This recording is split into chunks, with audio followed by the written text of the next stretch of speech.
नमस्कार। मैं हूं आपका सहयोगी, अत्यंत ही निकटस्थ और आपका शुभेच्छु। मैं आपको आज आयुर्वेद से संबंधित समय का क्या महत्व है, इस पर हम प्रकाश डालेंगे और इसी की चर्चा करेंगे। समय से आपका स्वास्थ्य जुड़ा हुआ है। दैनिक रहन सहन, खान पान और इस वातावरण में अपने को किस तरह से आपको संभालना है, यह बड़ा महत्वपूर्ण विषय है। अगर जिसने समय की साधना कर ली, जैसे सोना, जागना, भोजन, दैनिक क्रियाओं का समय लगभग निर्धारित करना, अगर समय को साध लिया तो निश्चित रूप से अपने स्वास्थ्य को साध लिया, अपने दीर्घायु जीवन को साध लिया। दीर्घायु जीवन से तात्पर्य यह है कि ईश्वर ने जितनी हमें आयु दे रखी है, जितनी हमारी जीवन लीला है, वहाँ तक हम उस यात्रा को पूर्ण कर सकें और स्वास्थ्य पूर्वक दीर्घायु आनंदमय जीवन हो, जिससे कि हम कल्याणकारी भी हो सकें और अपना अनुभव अपने आने वाले भविष्य के योद्धाओं को, भविष्य के प्रहरियों को, भविष्य के कलाकारों को, भविष्य के निर्माताओं को, भविष्य के लोगों को और हमारे अग्रज संतानों को हम दे सकें। यह स्वास्थ्य बड़ा महत्वपूर्ण विषय है और समय नाम की एक बहुत बड़ी औषधि है।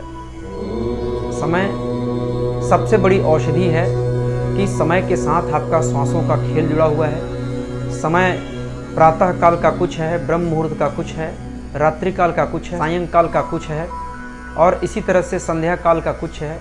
तो हर एक समय के आधार पर हमारा रहन सहन, खान पान और हमारे स्वास्थ्य से जुड़ी सारी बातें हैं।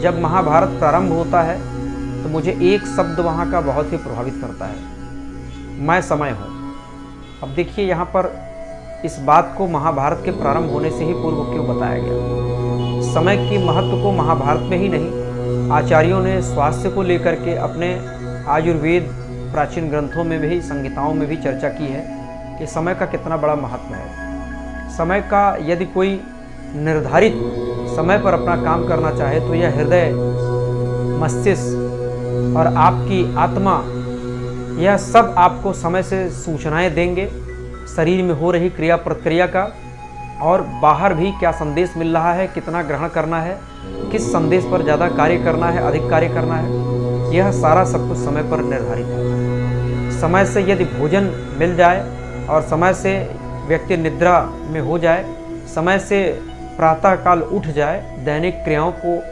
करने के बाद योग व्यायाम आसन को अपने दैनिक जीवन में सम्मिलित कर ले, तो इससे बड़ा उपकार अपने ऊपर कुछ नहीं होगा। तो मैं यह सभी से ही करबद्ध प्रार्थना करूंगा कि प्रातः सूर्योदय से पूर्व उठने का प्रयास करें, 3 गिलास पानी पिएं सामान्य, और टहलने के बाद योग और व्यायाम करें और अपनी दैनिक दिनचर्या को सफल बनाएं, जिससे आपके स्वास्थ्य पर एक सकारात्मक प्रभाव पड़े। सिर्फ और सिर्फ आप सकारात्मक रहेंगे, नकारात्मक आपके जीवन से ऐसा विदा हो जाएगा जैसे नकारात्मक आपके जीवन में था ही नहीं। धन्यवाद।